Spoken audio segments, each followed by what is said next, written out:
नमस्कार, मी Sonali Kulkarni. Vibes media प्रस्तुत power प्लेयर्समध्ये आज आपल्या भेटीला येत आहेत डॉक्टर निखिल भामरे. डॉक्टर निखिल भामरेंना 15 वर्षापेक्षा जास्त कामाचा अनुभव आहे. ते ब्रेन आणि स्पाईन सर्जन आहेत. त्यांनी 4,000पेक्षा जास्त सर्जरीज केलेल्या आहेत. ट्रॉमा, ट्यूमर आणि कॉम्प्लेक्स सर्जरीमध्ये त्यांचा हात कोणीच धरू शकत नाही. ते अतिशय नवनवीन टेक्निक्स वापरत असतात, त्यामुळे पेशंट्सना त्रास कमी होतो आणि सक्सेसचा रेटही जास्त असतो. चला भेटूया डॉक्टर निखिल भामरे यांना.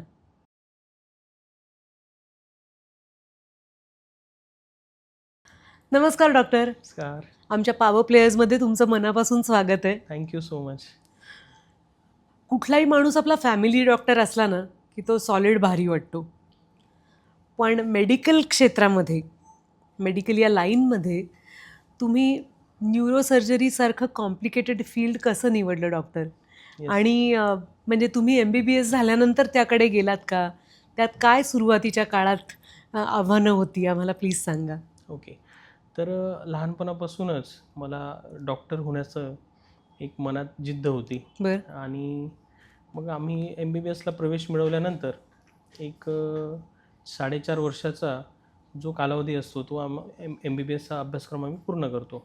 आणि मग 1 वर्षाचं आमचं रोटेटरी इंटर्नशिपचा प्रोग्राम बरोबर. असतो, ज्यामध्ये आम्ही प्रत्येक डिपार्टमेंटचे पेशंट्स हाताळतो, कॅज्युअल्टीमध्ये येणारे पेशंट्स बघतो आणि मग त्यांना जे काही इमर्जन्सी ट्रीटमेंट लागते ती देऊन आणि त्यांना रिस्पेक्टिव्ह डिपार्टमेंटला आम्ही रेफर करत असतो.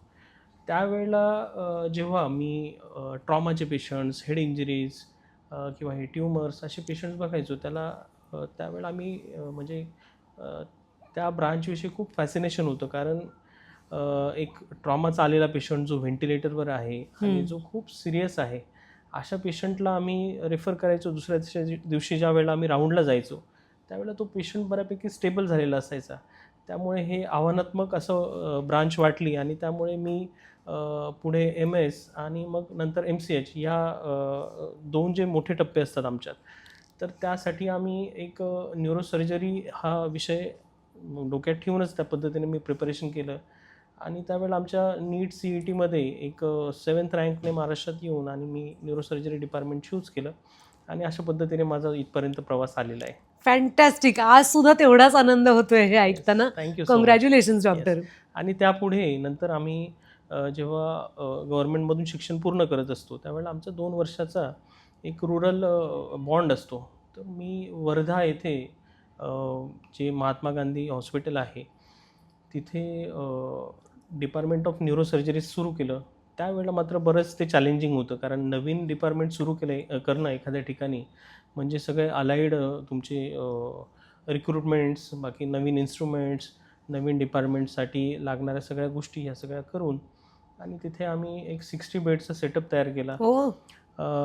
आय कॅन प्राऊडली से की ज्या वेळेला मी डिपार्टमेंट सोडून आलो 2 वर्षानंतर, त्यावेळेला तिथे 50+ सर्जरीज न्यूरोसर्जरीच्या आम्ही महिन्यात करायचो आणि नंतर पुढच्या न्यूरोसर्जनला हँडओव्हर करून मी तिथून एक चांगल्या नोटवर आलो इकडे. बरोबर. किती मोठी गोष्ट आहे ही आणि तुम्हाला किती समाधान वाटत असेल धन्यवाद. या गोष्टीबद्दल. डॉक्टर, ब्रेन सर्जरी म्हटलं की पहिले भीती वाटते. सगळे सिनेमातले शॉट्स आठवतात, मैं कहाँ हूँ, मैं कौन हूँ वगैरे. आणि जितकी पेशंटला भीती वाटते त्याच्यापेक्षा जास्त काळजी घरच्यांना वाटत असते. तुम्ही आजपर्यंत 4,000पेक्षा कितीतरी जास्ती सर्जरीज यशस्वीपणे ऑपरेट केलेल्या आहेत. तुम्ही या सर्जरीसाठी पेशंटला कसं मानसिकरित्या तयार करता? एक्झॅक्टली. तुम्ही जे आत्ता म्हटल्या की सगळ्यात जास्त चिंता, कारण पेशंट तर आमच्या बऱ्याच वेळेला अनकॉन्शियस अवस्थेत असतात, ते रिलेटिव्ह खूप घाबरलेले असतात. बरोबर. आणि आम्ही जरी रोज खूप सर्जरी करत असलो तरी पण त्यांच्या पेशंटसाठी आणि त्यांच्या फॅमिलीसाठी ते पहिलीच केस असते.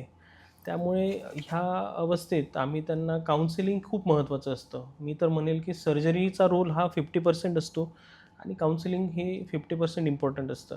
तर आम्ही मल्टिपल काउन्सिलिंग सेशन्स घेतो, इन्क्लुडिंग पेशंट्स जे ट्युमर्सचे असतात, जे समजू शकतात.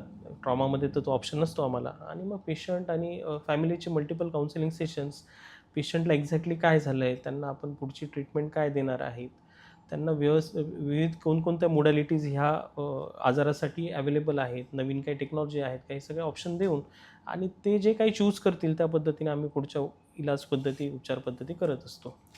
तुम्ही आत्ता बोलता बोलता ट्रॉमा म्हणालात, तर ट्रॉमाबद्दल आम्हाला जरा एक्सप्लेन कराल का? ट्रॉमाचे पेशंट्स म्हणजे काय? आता जनरली जेव्हा रोड ट्रॅफिक ॲक्सिडेंट्स होतात, तर त्या रोड ट्रॅफिक ॲक्सिडेंट्समध्ये हेड इंजुरीचं प्रमाण 50% लोकांमध्ये दिसतं. बरोबर आहे. आणि जे आपण गव्हर्नमेंट एम्फॅसिस करतो आहोत की हेल्मेट वापरलं पाहिजे, सीट बेल्ट्स वापरले पाहिजे, हे खूप गरजेचं आहे. कारण मी डे टू डे प्रॅक्टिसमध्ये बघतो की एखादा पेशंट इथून निघाला आणि त्याला रस्त्यावरच्या कोपऱ्यावर जायचं होतं, मी हेल्मेट घातलं नाही आणि तो पडला आणि त्याच्याने खूप जास्त सिव्हिअर हेड इंजुरीज मी बघितलेल्या आहेत. त्याच्यामुळे हेल्मेट वापरणं नक्कीच गरजेचं आहे. त्याला ट्रॉमा म्हणतो आपण. त्याला आपण ट्रॉमा म्हणतो. ॲक्सिडेंटमध्ये किंवा अनकॉन्शियस होतात पेशंट्स वगैरे या एक्झॅक्टली. गोष्टी. Yes yes yes. तुम्ही तुमच्या प्रॅक्टिसमध्ये एक बरीच सिंघम स्टाईल गोष्ट करत असता. ती म्हणजे पेशंट जागा असताना तुम्ही सर्जरी करता. Yes yes. तर त्याला तुमच्या मेडिकल टर्म्समध्ये काय म्हणता? आणि दुसरं, पेशंट जागा असताना त्याच्यावर ऑपरेशन करणं हे किती सेफ आहे आणि डॉक्टरांसाठी सुद्धा किती कौशल्याचं आहे हे सांगा. राईट. आता ह्याला आम्ही अवेक क्रॅनिओटॉमी म्हणतो. अवेक क्रॅनिओटॉमी ही अशी गोष्ट असते की जिथे इलोक्वंट एरियाजमध्ये ब्रेनच्या ट्युमर्स असतात. साध्या भाषेत सांगायचं तर इलोक्वंट एरिया म्हणजे ज्या ठिकाणी आपल्या मेंदूमध्ये वाचा असते, भाषा असते, त्याच्यानंतर डावा मेंदू आपल्या उजव्या बाजूची ताकद सांभाळतो आणि उजवा मेंदू डाव्या बाजूची.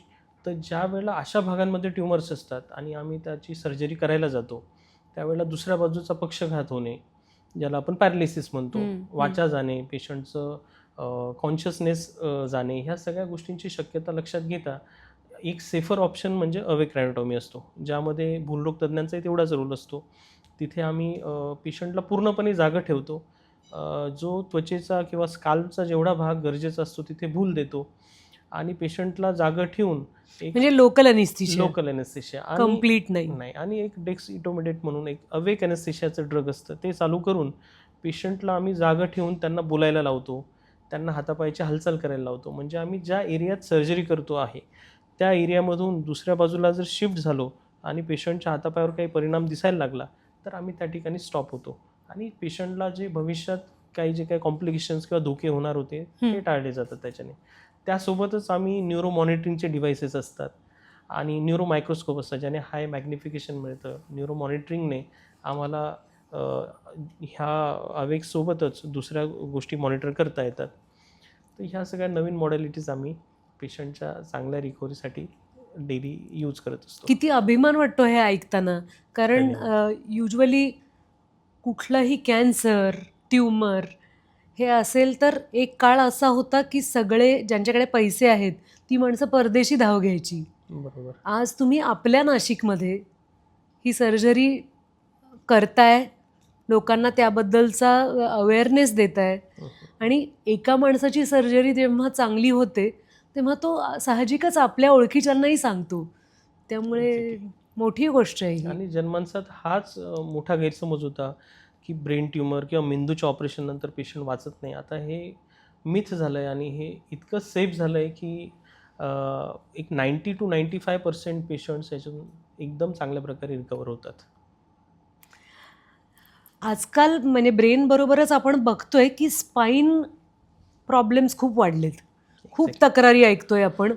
त्याच्याबद्दल अनेक जण काही ना काहीतरी व्यायाम करत असतात किंवा आपल्या ट्रेनरला सांगत असतात किंवा सहज बोलताना काहीतरी ऐकतो आपण C4 C5 वगैरे असं आम्ही ऐकत असतो. मी मेडिकल स्टुडंट नाही आहे त्यामुळे त्याचं करेक्ट ज्ञान नाही आहे, पण यंगर जनरेशनमध्ये हे प्रॉब्लेम्स खूप ऐकू येतात. तर तुम्ही त्याबद्दल यंगर जनरेशनला आणि ओव्हरऑल स्पाईन इश्यूज असणाऱ्या माणसांना काय सल्ला द्याल? ओके. तर जसं तुम्ही म्हटलं की आता यंगर जनरेशनमध्ये खूप स्पाईनचे प्रॉब्लेम बघायला मिळत आहे. आता मागच्या एक 7-8 वर्षापूर्वी जर बघायला गेलं तर माझ्याकडे येणारे स्पाईनचे OPD, ओव्हरऑल OPDमध्ये 50-60% पेशंट स्पाईनचे असतात. आधी हा जो इन्सिडन्स होता तो जनरली 60 इयर्स नंतर आम्ही बघायचो. आता तो 40 नंतर बऱ्याच लोकांना हे प्रॉब्लेम यायला सुरुवात झालेली.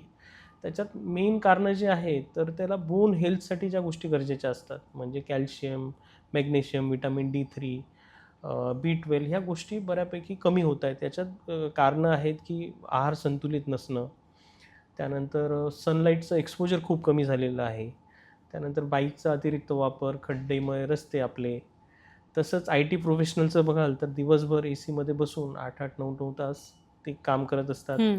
त्यामुळे त्यांचं पोश्चर बऱ्यापैकी चुकीचं असतं. पुढे वाकून काम करणं, कंटिन्युअसली मान खाली असणं, कीबोर्डचा पोझिशन व्यवस्थित नसणं, ह्या सगळ्या गोष्टींमुळे तो अतिरिक्त ताण येतो आणि त्यामुळे नक्कीच ह्या सगळ्या प्रॉब्लेम्सला सध्या इन्सिडन्स त्याचा वाढलेला आहे यंगर जनरेशनमध्ये. ज्या कुठल्या केसेस तुम्ही हँडल केल्या आहेत डॉक्टर, त्यात जीवनशैली जी असते आपली, त्यामध्ये आपण कुठल्या कुठल्या बाबतीत जागरूक राहायला पाहिजे, जेणेकरून ॲक्सिडेंट तर एक्झॅक्टली ते वेगळा आपल्या मुद्दा हातात आहे, नसतो. हो हो. पण त्याच्या पलीकडे स्वतःचं स्पाईन हम्म. आणि मेंदू याची काळजी घेण्यासाठी आम्ही कशा प्रकारे जागरूक राहायला पाहिजे? ओके. तर मेंदूचा जी ब्रेन हेल्थ म्हणतो आपण, हं. सगळ्यात महत्त्वाच्या काही 3-4 गोष्टी असतात. साऊंड स्लीप खूप महत्त्वाची असते. आपल्या मेंदूला एक 7 ते 9 तासाची साऊंड स्लीप मिळणं खूप गरजेचं असतं, ज्यातून तो रिकवर करत असतो. त्यानंतर आपलं इन्फ्लामेशन असतं, त्यात आपल्या काही गोष्टी असतात आहारातल्या, जसं omega-3 fatty acids, vitamins, minerals, हे जनरली आम्ही नट्स म्हणतो, ज्याच्यात अक्रोड्स खूप चांगले असतात ब्रेन हेल्थसाठी. त्यानंतर फिश हे आहारात घेणं गरजेचं असतं. हायड्रेशन खूप इम्पॉर्टंट असतं. त्यानंतर आपल्याला रेग्युलर एक्झरसाइजेस, मेडिटेशन ह्या एक कमीत कमी 60 to 90 मिनिट्स एक्झरसाइज करणं गरजेचं असतं, ज्यामुळे आपल्याला मेंदूचा रक्तपुरवठा सुरळीत होतो. त्याचप्रमाणे न्यू स्किल्स ॲक्वायर करणं म्हणजे नवीन काहीतरी एखादी गोष्टी शिकणं, बरोबर. ज्याच्यात आपण गिटार म्हणतो, कोणाला ज्याची आवड असेल, त्याने ब्रेनला चालना मिळत जाते. आपला राईट ब्रेन हा क्रिएटिव्ह ब्रेन म्हणतो आपण, आणि त्यामुळे मग त्या ब्रेनला चालना मिळत राहते. कॉग्निटिव्ह डिक्लाईन कमी होतात अशाने. सगळ्यात महत्त्वाचं शेवटचं की जे आपले सोशल इंटरॅक्शन्स आहेत, हं. आपले मित्र आहेत, फॅमिली आहे, तर त्यांना भेटणं, त्यांच्याशी चर्चा करणं, ह्या सगळ्या गोष्टी that are preventive factors for Alzheimer's सारख्या डिसिजेससाठी. एकलकोंडेपणाने मेंदूचे बरेच डिजनरेशन अर्ली होतात आणि आपल्याला कॉग्निटिव्ह डिक्लाईन जे म्हणतो ते खूप लवकर दिसायला लागतात. त्यामुळे आपल्याला ह्या सगळ्या गोष्टी करणं गरजेचं असतं. तसंच स्पाईन हेल्थच्या बाबतीत सांगेल मी आता आहारात जे बदल सांगितले, त्यानंतर मग समजा आपले IT प्रोफेशनल्स आहेत, त्यांच्यामध्ये आपण पोश्चर सुधारणं महत्त्वाचं आहे, ज्यामध्ये आपल्याला जनरली सिटिंग पोश्चरमध्ये आपली बॅक स्ट्रेट हवी. त्यानंतर आपला जो कीबोर्ड हवा तो एल्बो लेवलला पाहिजे. आपलं मिड स्क्रीन आपल्या आय लेवलला हवी, ज्याने आपल्या नेकवर अतिरिक्त ताण येणार नाही. तसंच आजकाल मोबाईलचा प्रचंड वापर वाढला आहे. बरोबर. मोबाईल जनरली आपण असा बघतो हं. आणि आपला नॉर्मल ॲक्सिस जो अपराईट असतो मानेचा, ज्यावेळेला आपण खाली वाकून पुढे वाकून मोबाईल बघत असतो, त्यावेळेला जवळपास 20 टाइम्स प्रेशर आपलं मानेच्या मणक्याचं वाढतं आणि आजकाल त्याला टेक्स्ट नेक सिंड्रोम म्हणतो. आणि हे आम्हाला खूप यंग पेशंट्समध्ये बघायला मिळतं आहे की जे झोपून मोबाईल बघत असतात, पुढे वाकून मोबाईल बघत असतात. तर हा टेक्स्ट नेक सिंड्रोमसाठी मोबाईलचा वापर कमीत कमी करायचा. बाईकवर काळजी घ्यायची. मी जसं हेल्मेट सांगितलं त्याच हो. पद्धतीने अतिरिक्त वापर टाळायला हवा बाईकचा. डॉक्टर, तुमचं जे उत्तर आहे ना, मला असं वाटतं ह्याचं आत्ताच्या आत्ता आम्ही एक रील बनवावं आणि हे व्हायरल करावं. कारण तुम्ही इतक्या छान गोष्टी सांगितल्यात. मला कधीही हे जाणवलं नव्हतं की विश्रांती. तुम्ही सगळ्यात पहिला मुद्दा झोपेबद्दल सांगितलात. म्हणजे मला नेहमी असं वाटत असतं, माणसाला जर चांगलं काम करायचं असेल, आमच्या क्षेत्रामध्ये इतक्या इरॅटिक शिफ्ट्स असतात. कधी नाईट शिफ्ट असते, कधी डे शिफ्ट असते, कधी सकाळी 6 वाजता, तर कधी कधी पहाटे 5 वाजेपर्यंत शूटिंग असतं.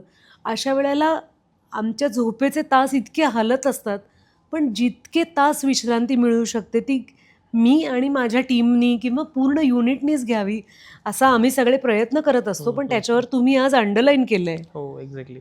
मी तर अर्ज करेल की तुमच्यासारख्या प्रोफेशन्समध्ये एक 7 आवर्स तरी मिनिमम स्लीप मिळाली पाहिजे. कारण एक ती कंटिन्युअस स्लीप जी असते ती खूप REM स्लीप म्हणतो आपण त्याला, ती खरंच गरजेची असते. बरोबर. आणि त्याबरोबरच तुम्ही दुसरा मुद्दा हा सांगितलात की आपल्या सुहृदांना भेटत राहिलं पाहिजे. आपली फॅमिली असेल, आपले मित्रमैत्रिणी असतील. मला असं वाटतं 4,000 काय 40,000 आणि मल्टिप्लाइड बाय मेनी अशा लोकांना तुमच्या कन्सल्टेशनचा फायदा मिळू दे. कारण ज्या भावनेतनं तुम्ही पेशंट्सना हील करायचा प्रयत्न करताय ती खूप पायस आहे. म्हणजे असं नाही आहे की आधी तुम्ही पैसे द्या आणि मग बरोबर. मी तुम्हाला माझे मोलाचे शब्द सांगीन. तुम्ही आमच्या पॉवर प्लेयर्सच्या सगळ्या प्रेक्षकांना इतकी महत्त्वाची माहिती दिलीत, तीही आम्हाला समजेल अशा सोप्या शब्दात. यासाठी तुमचे मनापासून आभार doctor. Thank you so much. Thank you.